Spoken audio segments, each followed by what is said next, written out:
You've wandered into snarky faith, the place where American Christianity gets skewered, roasted, and served cold. Faith on the fringe, naming what's broken, keeping what matters. Strap in. This is Snarky Faith.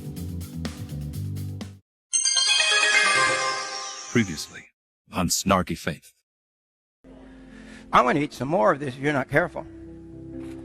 Oh.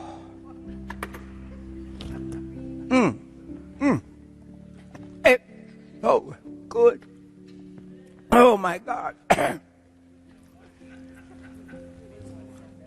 You didn't have lunch, right? Wow.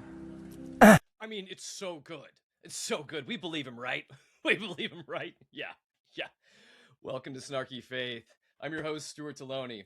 And before we start, I just want to say, if anything in this episode makes you uncomfortable, that's probably because you're misunderstanding it. We love you here. We just need you teachable. And if you feel hurt by anything we talk about today, maybe that's something you need to pray about. Because we're actually talking about gaslighting in religious spaces today. Yep. If you've ever had that happen to you before, we're going to talk plenty about that. So what we're going to do is go ahead and hop right in to my conversation, my interview with author Becky Garrison. Here we go. As a religious satirist, Becky Garrison served as senior contributing editor of the Wittenberg Door from 1994 to 2008 and has been on its board of directors since its relaunch in 2021. She's the author of 11 books, including Jesus Died for This, and her latest is Gaslighting for God, a satirical guide to save yourself from spiritual narcissism. And I'm excited. You finally wrote a book that is going to teach, for those of us that have been around the church world, how to properly gaslight a congregation with like ultimate efficiency. Is that what this book is about? That would be a book if a spiritual narcissist actually wrote it, but I'm writing the book as the counter antidote. This is how, and it's not just for church people. We're living in a culture, we keep forgetting that Americana Christianity, this began back in the 1950s when, you know, we had the Billy Graham Crusades. Dwight Eisenhower said that the beginning of the National Prayer Breakfast, the God We Trust had already been on the coins after Civil War. It was now on the dollar. The Knights of Columbus got in God language inserted in the pledge. American Christianity, like Dwight Eisenhower, was this post-World War II Americana version of Levittown type Christianity. And this really, I would say, that's when we really started to find ourselves becoming what they would say is a Christian majority nation.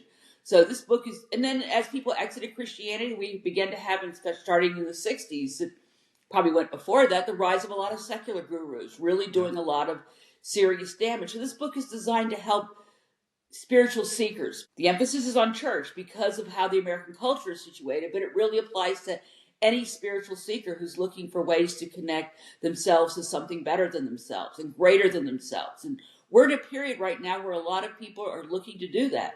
And in periods, though, of global dysregulation, it's been very well proven, this is when the cults and the charlatans come in saying, I have this solve that will make you feel better. And when people are in so much pain like they're in now, they find the salve. They go for the guru. They go for what they want to fix. They need to see the world in black and white because it's so gray and scary. Yeah.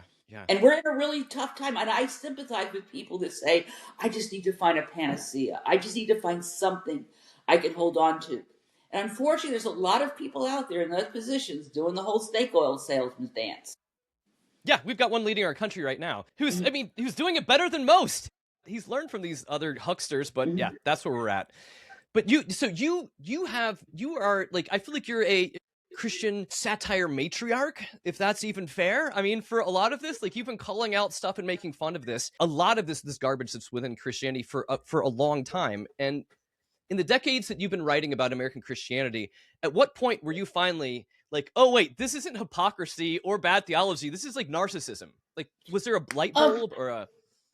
It had to do with, as I was researching Jesus Died for This, in 2008, I started researching it. And this was like an accidental pilgrim, which, by the way, I did not know this. 2008 also happened to be kind of the year that institutional Christianity really took a major hit. We really weren't thinking about it at the time, but this proved to be a time when a lot of the new kind of stuff just wasn't really new. It became, when I wrote that book, I still believe that Christianity could be redeemed. There were, on an institutional level, that the institutional church and the mainline church in particular just had bad gardening. They just need to clean up their gardening, clean it up a little bit, and as I was researching this, someone contacted me about my father, one of his former parishioners. And I began to examine this point because my late father was an Episcopal priest, sociology professor, and a raging alcoholic. He later drew my earth mother, who was the ultimate enabler, into that orbit, and they both died from their addictions. So I just assumed that they died from alcoholism. I had done a considerable amount of work on alcoholism, and I also realized most of my extended family fit the clinical definition of alcoholics. And I was an excellent alcoholism sponsor, but yet I was still being attracted to narcissistic energies. And this started with my dad's research when I picked up the work of comedian Meryl Marco, who was commenting on the David Letterman scenario, and she began to describe narcissists. And I said, that sounds like my family. Because even when they sobered up, they would still act. Wait a minute, where's this revelation? I thought when someone stopped drinking, they would become a new person. They would, and sometimes they do. I'm not saying they don't, but when you get the same, not self-centeredness, but the inability to care that you exist, and this is important to note, is that narcissism is not egotistical, self-centered. And a lot of us, we're artists, we're writers, we talk about ourselves a fair amount. But if you tell me, hey, wait a minute, back off, I can say, oh, I'm so sorry, I wasn't aware, I was in my little artist bubble. I feel guilty, I feel appropriate shame when I don't acknowledge that someone else is in pain and I ignored it. In our humanity, sometimes we get stressed, we get in our little creative bubble. Right now I have a book out on the 26th. I am not the most receptive right now to hearing, other people's pain. My mind is like full of a lot of other stuff. But there is that sense I said of, oh my God, I'm so sorry. A narcissist does not have that. I started with my family. They had no empathy or compassion for how they're acting, and nor do they have any self-awareness for how their actions impact you. And furthermore, they tend to think that their shit doesn't stink. Whereas I know fully well that, mine does smell at times. And that started the journey with Jesus Died for This. And then the research into narcissism. When I moved to the Pacific Northwest, I got into a personal and professional relationship with a mindfulness therapist. And I later discovered he had malignant, really nasty narcissistic traits. And that got me into a support group for narcissistic people, of partners of narcissistic people. And then from there, I started thinking, there's a connection here. I need to research narcissism as well as alcoholism. And this was 2016. This is when The Body Keeps the Score started coming. The research into narcissism was coming. I've now found another book other books on trauma and spiritual abuse started coming out. And I began to make these connections, that there was something somatic going on. There was something that I needed to have a reaction to, in addition to all the work I'd done on curing myself from being attracted to alcoholic energies. I now needed to work on the narcissism piece. Sometimes, this is a side note, but as you're describing narcissists and how they exist in life, from being a person that worries too much, has too much anxiety and all this, I'm like, gosh darn it, like, their life seems pretty good. In a certain sense, like, I'm hearing this, I'm like, wow, I would so love to not have all that baggage. Those assholes. No, but like, I mean, it's and this is I guess why it's so difficult, because when you talk about this in the book, that in religious situations, whether it's like Christianity or it's other type of alternative new age guru type stuff, that the real damage isn't belief issues. It's really the gaslighting. So let's talk about, what does gaslighting look like in practice in these systems? Okay. Gaslighting is a system where they try to convince people that your reality does not exist. I mean, it comes from that movie where it's called Gaslight, and the husband was trying to convince the wife she's crazy, like by turning the lights out and telling her that it's not dark, you're imagining this. And they try to convince you that, whatever you're feeling, whatever you're experiencing, no, you didn't experience that. A classic example for my family would be, hey, my grandma's drunk. She's passed out. No, she's sleeping. And that's a classic example. That pastor seems to be like he's acting a little bit inappropriate. Oh no, he's just expressing pastoral care and concern. Yeah. So whenever you notice something is amiss, you are told you are wrong. And you are also then another thing called scapegoated, which is the person who is blamed for what's going on. Mm-hmm. So people tend to, you say something, Pastor so-and-so could never do that to you. I would never see that. That is dismissing your experiences. And then if anything happens to Pastor, it's your fault because you're the one who called him out.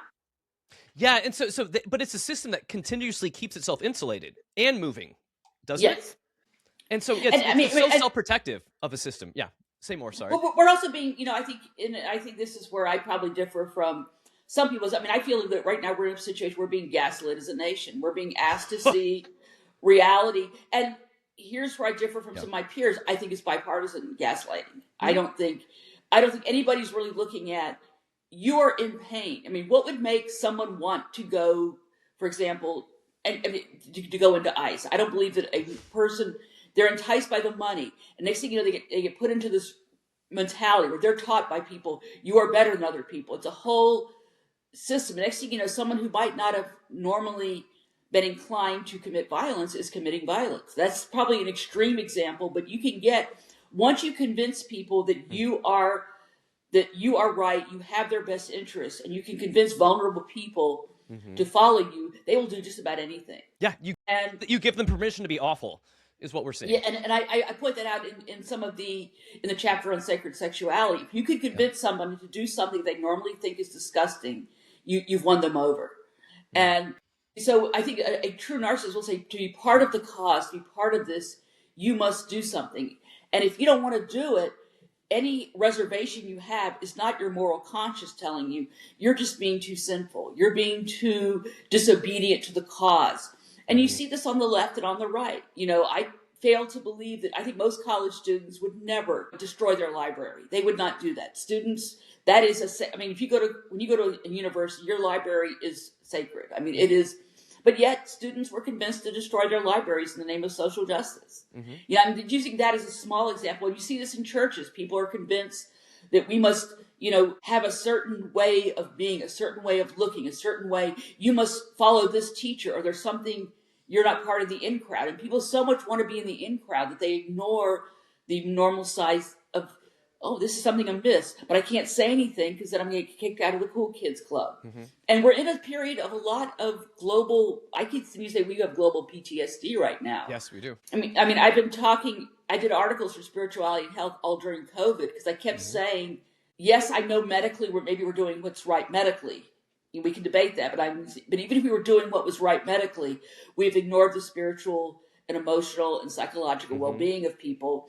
And we needed to, and there was nobody who was trying to be creative for how do we keep that spiritual connection. What ended up happening, at least especially here in Portland, Oregon, is if you did not go along with certain, let's say, vaccine mandates, you were shunned to the point where you were considered an outcast. Mm-hmm. Now, once you shun someone and you tell them they're an outcast, you can't play with them, they are then, I would argue, in a susceptible position where they can be lured by someone and convinced to do things they might not normally do because you just immediately told them you're not good enough for us because you have a different belief.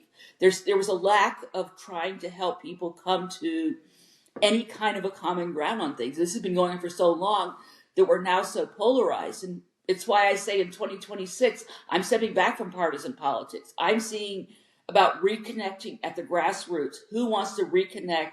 And what do we have in common? Can we find, here in the Pacific Northwest, we have, brew pubs and tasting rooms that function like churches. Yep. So where do we go to find true connections that we can find apart from this narcissistic energy? Mm-hmm. But before you can get to that place you want to find the communities, you first need to acknowledge and admit that this is not a healthy space. It might be a fun place to go and have a good time. You might enjoy some of the lectures, but this is not a really healthy place for you to spend except, occasionally, sporadically. No, it's very difficult. And so, I was curious because you referenced the Pacific Northwest. I live in Chapel Hill, North Carolina, but had lived out like 10 years ago. My wife and kids and I, we were out in north of Seattle, and it is a special place. It is a very different place in the world, and I love my time out there. There's a definite spirit to that area. I loved it out there. But when you're talking about this, so let's oftentimes in culture, we throw on the term narcissist a ton. You can see it in people's reels and everything else. Everything's I don't like you. He's a narcissist. All this. So give us kind of a working definition of a narcissist before we A break it narcissist, down okay, into the. a narcissist is someone who cannot experience empathy or compassion. The world, so that's what's different than egotistical. An egotistical person may think of themselves first and foremost, but when prodded, they will acknowledge the existence of other people, and they will acknowledge and feel at least some sense of shame and remorse when they hurt someone and when their actions impact other people. Also, the narcissist has a grandiose version of themselves. They cannot see other people's point of view, or they don't care to know about other people's point of view. It is my way, we're going to do it my way, or the highway. And they can be very charming, they're very charismatic, and if they're saying exactly what you want to hear, then you can be drawn into them. And in this respect, I say that it's helpful to treat a narcissist like I would treat going to see a comedy show. I don't have to agree with everything the comedian says. I might find it, I'm same with a musician. I can enjoy the experience for what it is. But I don't expect it to be anything more. The problem is that a spiritual narcissist discusses how they can create a new community, a new world, a new way of being. And next thing you know, it's all about them. You're supporting them, their project, their vision. Your contributions are good to the extent they can help them create their vision. But the nanosecond you're not helpful, you're not used, you will get ghosted. You'll be discarded. And that, for many people, can be very devastating. I followed this leader for all this long time, and all of a sudden we had a disagreement, and now I'm on the outs. I'm put on the outs just because I disagreed with them. An egotist does not behave in that manner. So do you think, because you've done research into this, are people just born narcissists, or are they created as narcissists, or, do we need to have an island where we send the narcissists off to go find out with themselves? The research is still developing. What they seem to think is that people who are either, and this is where people who are, and I think that Donald Trump is this example, people who were the golden child of the family. Nothing that they did, they were never held accountable for anything. Okay. Everything they did was fine. Now, some people, we also don't know this. I mean, there's this very small section of kids that just grow up that have psychopathic tendencies, and we just don't know. There's a very small percentage of people who are just born with an inability to have any emotion. They're just totally devoid. They're saying the first few years of life, kids that are totally deprived of attention can grow up to becoming basically what they say, cold hard killers, people that just don't care. We're still looking at what becomes a narcissist. It is, to me, I think the bigger issue is not to discuss how they become, but how people can recognize and heal from them, because there's a much higher, because once someone rises into power, that's where the problem starts. Because if you could identify, like if you had for example, with clergy, if they had a way to, is there a way to, when you give all those psychological screenings, they go through the clergy. What if you gave what if you administered the O'Hare psychopathy test? That might tell you, is this person a psychopath? Which is even more alarming than a narcissist. But I think if you begin to weed people out, that's kind of hard to do this because anecdotal surveys place clergy as being the highest percentage of narcissists. I've heard anywhere from 25 to 40%, and it goes the higher you go up the chain. So the question is, who is going to administer this? And this is why I've given up on the institutional church. I think it is too narcissistic, riddled at the top to have transformational change. So I encourage people to look to see, where do you find it at the grassroots? You may find a community led by people that are filled with empathy and compassion. Do people say to you when you're gone, do they miss you? Or do they only want you if you want your volunteer services? Are you valued for you? If all of a sudden you gave them a bunch of money and then you lost money and you can't give them money, do they still want you around? Do they want you, or do they want your money and your talents? That's a key question to ask. And it can be really hard because we all want to belong to something. We do. And there are a lot of volunteer groups that do a lot of good work. There's also a lot of institutions that will definitely use the living daylights out of you to get what they want. Yeah. Once you could recognize the signs, like when I watch the signs of narcissism, it keeps me from going crazy, wanting to throw stuff at the screen. I just go, that person doesn't care about me. So I no longer care they are trying to do anything for my best good. I just try to say, who's going to do the legislation that's going to impact me the least? Okay, so talk about let's hop into that. So you in the book you break down different types of narcissists that are pretty much pastors I've either served around or I've been around a lot of these. So I'll ask you. So you'll tell us what is specific about these different types of narcissists. So the first one you had in there was like an exhibitionist type narcissist. What does that look like? This is the one that most people think of as being put on TV. You think of Steve Martin in Leap of Faith. You think any televangelist on TV. This is the one who's just is out there. Okay. There is no question. I would say, you can have it on the left. It's the Mark Driscoll, Nadia Bolz-Weber emphasizing muscular Christianity. It's the Rob Bell doing the kind, gentler thing. Ultimately, it's the person on top who is making the stage performance. Okay. They're the circus performer. And everyone behind them is designed to make the circus performer help. This is the guy who's going to bring in the money. In a mega church, is called the teaching pastor. Now, the teaching pastor, not necessarily, the lead pastor. Yeah. This is the person whose job is to put on the show. They put on a show and they bring in the bucks, and people love to see them. Think of them as a carnival barker. Okay. So we've got the carnival barker here. So the next one you have is a grandiose type. A grandiose would be, that's also the royal narcissist. I was putting them in the category of people who basically they're better than you. Their titles are better than you. They're more supreme to you. They're more covert. I mean, the royal family would be a classic example of this. They are. It's not that common in the church. It's common in the more certain types of churches. You might find them, but it's not. They're not that. It's not that. A lot of the people do express things of grandiosity, of thinking that they're full of themselves. But not a lot of people exhibit the full, the royal we kind of. Would you say that's a Franklin Graham? Kind of like. I put Franklin Graham probably more in an exhibitionist category because he is pretty out there and obnoxious, as is a lot of the Graham family. Freaking hate that. He's a dick. He's so insufferable. Sorry. The victim type narcissist. I'll try to not editorialize my feelings. This is the one that I am the hardest to identify, because the victim narcissist is the one that will draw on your heartstrings. They're the ones who always they've been so persecuted. They've been so put down by the man. Yeah.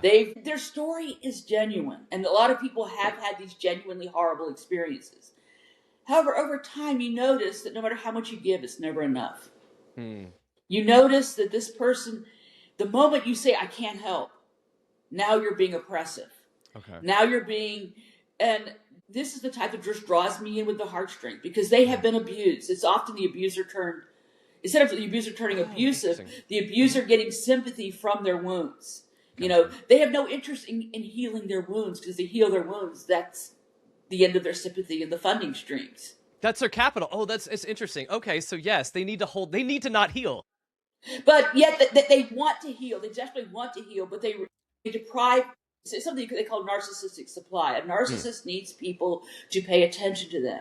If you do not pay attention to them, then there's nothing for them to do. And that's why you'll find when you do not cater to a narcissist's whims, they do something called narcissistic collapse, where they go completely ballistic because they are not getting their supply. And when they don't get their narcissistic supply, they go completely ballistic, and then they will probably likely explode.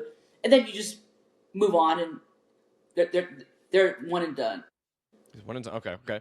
Now these ones. Now these I like these other ones that you have here. I feel like they're less overt than we're necessarily seeing. Like, so you have seductive.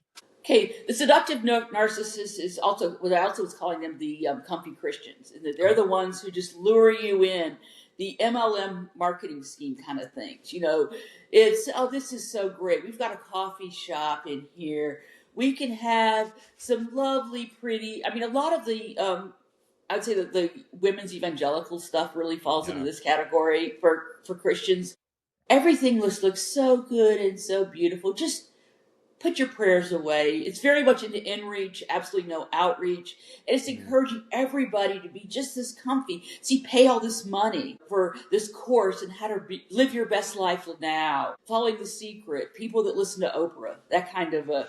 Joel Osteen probably falls into that category, even though he also has some of the exhibitionist side. Yeah, I would say so, yeah. And he's an example where these are not cut and dry categories. People can exhibit multiple categories. In fact, I would say that a lot of your exhibitionist narcissists, especially on the right, are also victim narcissists. They're victim narcissists, and they're always being persecuted. Or everybody's out to get me. Yeah. So it's easy I mean, I don't want to use these as like specific categories. They usually fall into one or more, but it's important to look at them from a different category perspective. And just look at them in terms of not just they're all this, they're all that. It can be a combination of things. And I like, because in the book you talk a lot about being able to give people language, to be able to speak out about like those things. You're like, this doesn't feel quite right in this situation, but I don't have the words to put to it. And I feel like a lot of people have been in those situations where they're, I mean, and I think that's probably one of the fertile grounds of gaslighting, is being in a situation like, what? No, it's fine. It's fine. But it's also important to note that you could just be dealing with a difficult person. I mean, there are times when if I want to get something done, you can talk to some of my editors and they'll say that I can get so dogged about something and I can become an obnoxious asshole. And I need to be told, hey, Becky, back off. And I have good editors that do that. And some editors are like, it's just not worth it. And a good editor knows that the back and forth is going to produce really good stuff.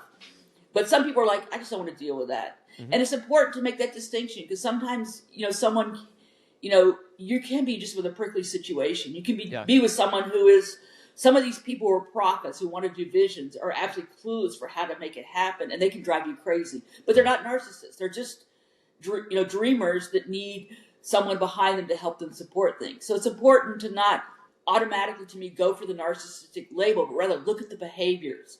Can this person connect with other people? Am I able to experience this person as a person? Because the moment we label somebody, I also think that there's the ethics of diagnosing, which is why I say narcissistic tendencies. I mean, I am not going to say that so-and-so is a malignant narcissist, but they are showing those tendencies. So, I mean, I don't know, if you were to say something like, give someone an example for a malignant narcissist, I don't know, what's a real world example, hypothetically? Well, no, but I mean, that's one of the types of narcissism that you described, and I'll just get into that briefly.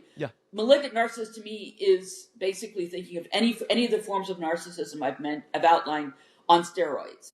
And that's how you think of it. A malignant narcissist is where you get into the unethical, illegal, immoral activities. Once you identify someone is a malignant narcissist, your only option is to leave, and then to decide if the situation warrants legal action.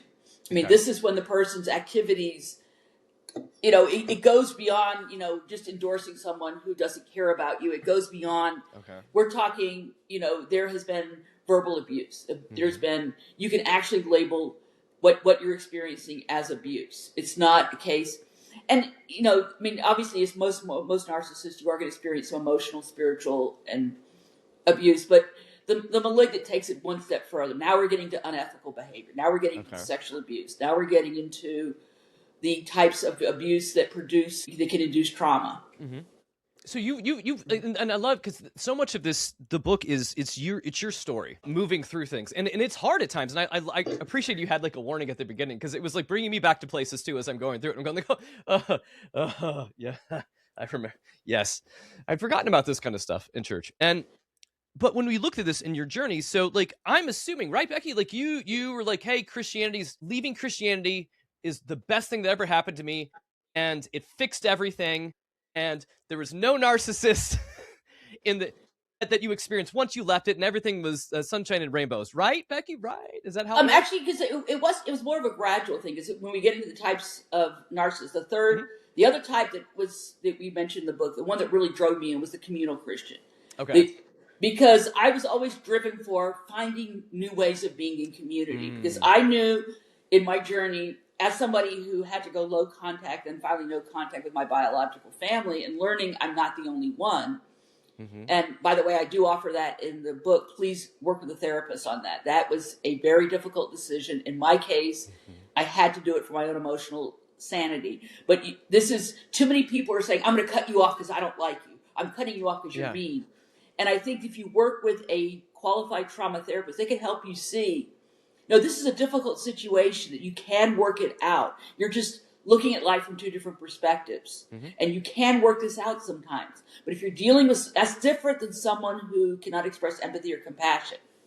Is this a difference in parenting styles, where you both raise differently, so you have different approaches to money. You have different approaches to child rearing. You have different approaches to finances, to the kind of food. I mean, you just have a different lifestyles. And that can often be reconciled. Sometimes it can't be. I mean, if you have someone who believes that women should be a traditional stay-at-home mom, a woman who has a career that she wants to pursue, that's oil water. It's not going to work. Yeah. But it doesn't mean that people are necessarily narcissists. It just means they have different lifestyles. But in my journey, I was learning to distinguish. I never really had that like split from Christianity. It was more like as I was searching for where are signs of goodness in community. And I still consider myself an apophatic, agnostic Anglican. I still believe in the Anglican principles of scripture, tradition, and reason. My institutional church, the Episcopal Church, does not practice that a lot of the times, but I still believe in that. I'm in a diocese in Oregon where there is not a church here that I would attend that I believe has the virtues that I look for in a community, which is community, sustainability, and spirituality. I don't see a church here because of how the bishops are leading things. But I still continue to look for where are there signs of spiritual connections. I find them in many of the brew pubs, the tasting rooms. I find them when I go to a music festival, some music festivals. I find there are ways to kind of connect at the grassroots. Once you get past the branded this, there's plenty of wineries I walk into and I'm like, no, this is like really she. This is snotty. I don't feel right. This is, oh God, I can just feel like the narcissist. This just feels like they want my money. They don't want me as a person. They don't care about me. The moment I don't have cash to pay, they're going to abandon me. And I could have a good time if I'm loaded and I have the money and I want to spend and have a nice event. But this is not a community. This is a fun event that I'm paying money to enjoy and experience. Just like when I go to a nice restaurant, I don't expect, I'm going to have this community. I'm like, I want a nice meal. If the restaurant and the bar and the brew pub have community type bonding experiences, that's great. I'll keep coming back to that place for that. And in fact, I'll probably go to that place more than some places just offers just good food. But I think that's what I was going. So I would say that I never really, I didn't have that deconstruction of my faith because the Anglican faith was such that I can still carry the values with me to this day. And I'm Anglican because my late father was an Episcopal priest. So I jokingly say I'm prenatal Episcopalian because I was Episcopalian by apostolic succession before I was born. And I say agnostic because to me, the best way of going is I just don't know. There is something, I live in the Pacific Northwest. I can tell you there is something when I go into the woods that is beyond myself. When I sit by the rivers, when I sit by the beaches, when I communicate with nature, when I walk into a vineyard that is containing the grapes that I'm from a wine that I'm going to be drinking. There's something, a winery here in McMinnville, Massara Winery. Massara is Persian for the marriage of sun and earth. There is something sacred about bringing us together in communion, especially with wine, but also beer, spirits. We've been bringing ourselves together for quite some time. It's just where we find community right now, I don't think is in the institutional church. It might be in some individual churches. But there's a lot of stuff happening. But look at where are the young people going for church or to have spiritual experiences. They're not going to churches, And a lot, because you're mentioning even like that's one of the problems that we're at. Like post-COVID, everyone is online.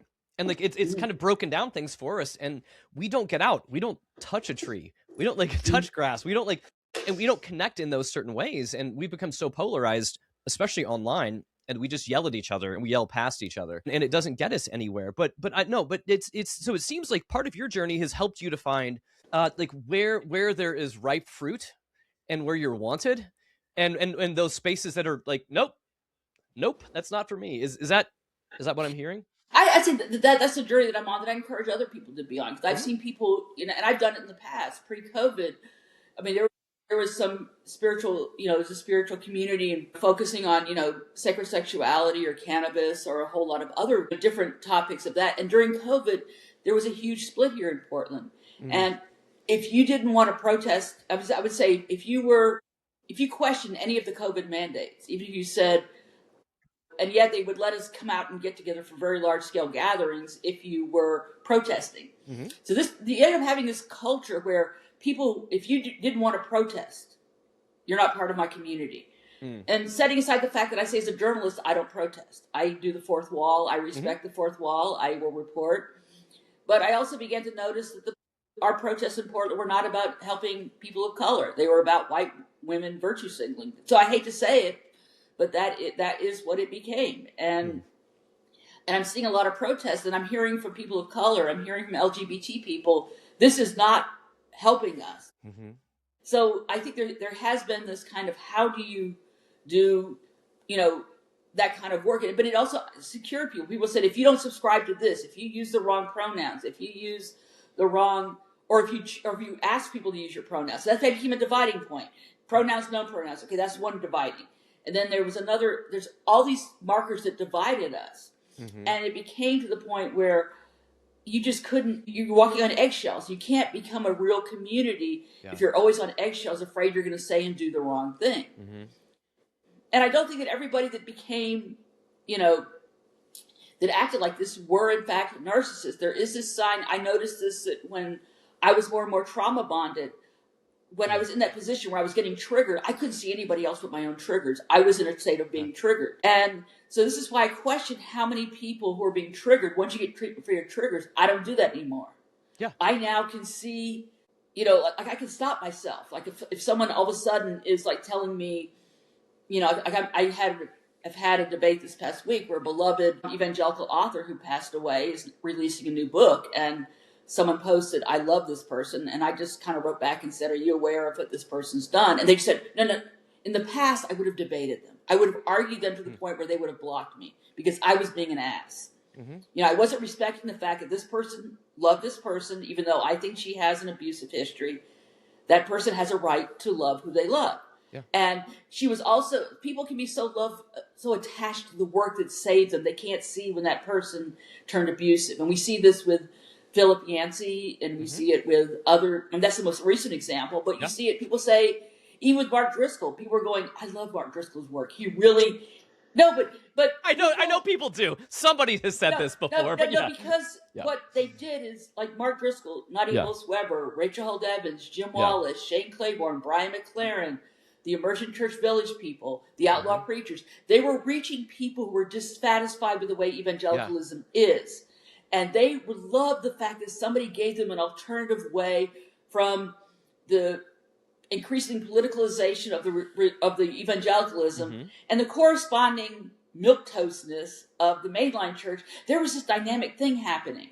Mm-hmm. And when you try to point out, hey, look, there's a lot of abuses going on with these people are just taking evangelicalism and remodeling it into their own self-service. They're just as narcissistic as these evangelical megachurch dudes that they're protesting against. And there's a fair amount of church too abuses, including some instances we're hearing of sexual assault. Mm-hmm. And people saying, I need evidence. And you kind of go, okay, I can't give you evidence. I can tell you what people are telling me. They're too afraid to come forward because the blowback from a narcissist is such that they will lose their community. They will lose their friends. All of you who love and worship this person will kick them out of whatever clubs or groups they're allowed to participate in because they disagree, so they stay silent. That does not mean abuse didn't happen. Mm-hmm. And that's become probably one of the most hardest things in reporting on this, because I can tell you right now that in my over 30 years of reporting, I can count on one hand the number of false cases that I've heard. Every great once in a while, someone is going to accuse someone because they have Munchausen syndrome, or they have a psychological disorder where they intentionally cause themselves to suffer, or they cause their child to suffer so they can get attention. But this is rare. That for someone to be so hurt that they would be willing to break up their community by accusing the leader of an abuse, that is rare. It is much more common that the abuser knows how to target vulnerable people. Yeah. And if you weren't targeted, I will say to people, were you raised in a healthy environment? Were you raised in an environment where you got all of your needs met emotionally as a child? If you were raised like somebody like me, I am very vulnerable to being the Uber volunteer that will do anything to help you. Mm-hmm. It took me a long time to cure myself of that. It wasn't until I did EMDR that I began to realize how I was being used. Because the moment my Uber volunteer services weren't needed, like I needed to go out of town or I needed to just take a break, it was like I never existed. Yeah. And it took me a while to realize that. And now that I realize that, I've broken my addiction to being that Uber volunteer, and I can see a lot more clearly. But I don't know if that's a roundabout way to answer your question, but I never really left the spiritual space. It just left me, and I began to lose those toxic spaces that did not welcome all. I now look for spaces that welcome everybody. They put people over politics. They put, they don't say, "Are you Episcopalian?" They say, "Hey, you want to come in and grab something?" Yeah, yeah. No, I feel like it's just moving us back to being just humans. I mean, being able just to see people's co-humanity in certain situations, but I feel like a lot of that's been lost nowadays, which is very, very sad. And these spaces, but you're right. It is so sad because I'm a person that comes from a trauma background as well too, and how easily and attractive it can be to be in these spaces, because it's kind of like, well, yeah, trauma and abuse to those that have been abused tells you something's wrong with you. And then what is like one of the core tenets of Christianity? You're born as a piece of shit, and God won't love you unless you do a thing. Kind of, Well, But then the mainline church, it's a little bit different, because the Anglican theology starts with Genesis 1. We're all born good in the image of God. And a lot of mainline churches preach more the Gospels versus the Pauline letters. Yeah. But still, my big thing with the institutional church is it just never did anything. Its response to this was, bad Trump. Yeah. I'm like, well, are you providing me with an alternative view that's not corporatized? Yeah. Are you really actually doing something for me? I was watching a Fox News show last night, and I don't know why I did that. But what was very telling is they were accurate. They were pointing out how many drone attacks Obama did, how many ICE raids Obama did. And I'm sitting here going, yeah. And you start to look at what, it's kind of like the Democratic Party. I mean, this is what Hillary was saying in 2016. I'm not as bad as Trump. So when you have people telling you, and this is what basically I think the liberal wing does, we don't suck like that. Yeah. Come see something that sucks less. And I'm like, well, I kind suck of differently. And I'm like, but yet if you don't want to buy into their BS, you still find yourself kicked out and on the ostracized list. It still is that it's the elevation of the Christian celebrity complex. And I recall this, like back in 2000, I put this in the book, is that back in 2011, in 2007, I was asked to write 3 books by the church publishing on these new forms of church. And I was so excited. These are people on the grassroots, largely a lot in the UK, because the church there are disintegrated to the point where they're like, just do whatever the hell you want to do. You can just have, so they started developing what later became known as fresh expressions of church, where churches were doing these individual ways of connecting and doing services that reached the local community. It was done under the auspices of the Church of England, but they really weren't like micromanaging this. Do what you feel will help to bring people in. So some very innovative stuff happened. And this was starting to come over in the United States. I started covering some churches here in the U.S. that were doing this. But the Episcopal Church, and so instead of like helping to promote this kind of horizontal stuff, they informed me, people aren't asking for that. They're asking for the works by Phyllis Tickle, Brian McLaren, Nadia Bolz-Weber, Rachel Held Evans, blah, blah, blah. And that's what they started promoting. So all of a sudden the Episcopal Church, instead of, looking at this horizontal form of, which is not going to produce the same amount of money, because horizontal type leadership, you don't have this one big person where you can charge a lot of money and have this huge laden weekend with, celebrity speaker coming in to do all their talking and whatnot. But you end up at the end of the weekend having a more connective experience where you're learning how to connect. You're learning how to hear people's stories. You're learning how to, quote unquote, really do church. And it's not glamorous. It's not exciting. And it doesn't produce the bucks and the bang. And it doesn't get the PR buzz. You're just doing the work of the church. And somehow the Episcopal Church, the moment they preferred that, that's when I said the institutional church is dead. It's a business. It's a business. It really is a business. And I think right now, they're now like basically the Titanic, as far as the institutional churches are going on the main line, the Titanic is sinking. What's keeping the church alive are endowments. And endowments are... But come on, Becky. I've been reading stuff. Isn't there a revival now? Isn't the church growing now? Come on. I know. There's... What you're looking at is churning. You have to look at evangelical churning. Yeah. The issue is that the number of women and this is from the trad wife perspective, the number of men, young adults under 40 who are looking at church is about 26. And that was the same number it was about 10 years ago. The number of women who have left the church was about the same as men 10 years ago. It's now gone up to 40. So you have all these men who want traditional wives who are staying in the church looking. And all these women are going, screw this. I'm not. So I think you're seeing the church is not looking, but the young people have left the building. Yeah. This was done about 15, 20 years ago. There's a survey came out that said about half of Americans are raised with no religion. Mm-hmm. But yet, when someone dies, like here in Oregon, on a bicycle, they will set up a bike ghost memorial. Mm-hmm. People do memorials. They do rituals. I have been to cacao ceremonies, sound bath ceremonies, ecstatic dances. I've been, some of them, they're just goofy as hell. And you kind of go, okay, this is like, okay, yeah, this is basically like, I'm looking for when is Gwyneth Paltrow and the Goop committee going to come in, you know? So I'm not saying that this is, you know, all, you know, and I've been to some, but I've been to others where it was like receiving communion. Yeah, yeah. You know, we actually were connecting at a different level through a shared experience. And for that moment, we were all connected for a brief moment. Mm. And if we can get connected for that brief moment, what about now? What can we do? We're all connected for that brief moment. What can we all come into an agreement with? And this, to me, is the beginning of trying to start to heal from narcissistic abuse. Mm-hmm. But to do that, you need to have leaders who can express empathy and compassion, who can step back. Yeah. They're the DJ. They're the curator. They're not the head of the show.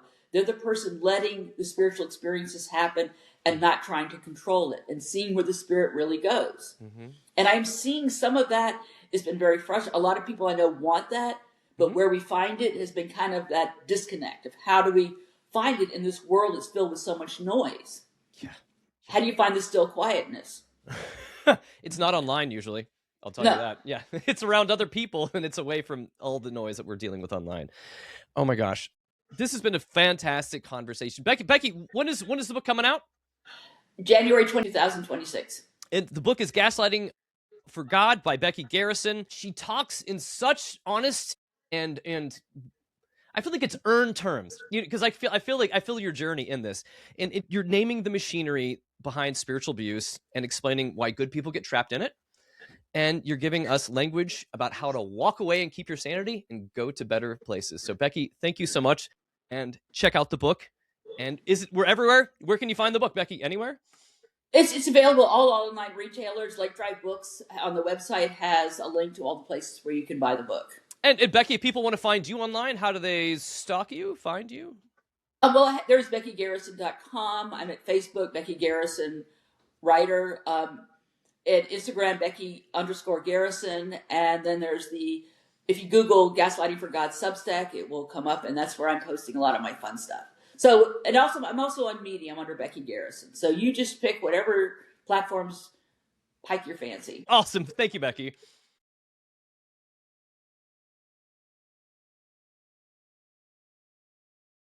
The end times are upon us. The signs are happening. The end is near, but don't panic. You may have missed the rapture, but there's still time to prepare for what comes next. Disasters, plagues, celestial malfunctions. Consider them friendly reminders. Now's the time to prepare. From homemade hazmat suits to heavenly currency and trustworthy prophets, this guide has you covered. Because when the heavens open and the world melts, belief alone won't save you. The Tribulation Survival Guide. How to stay alive when everything else is dead. Available now.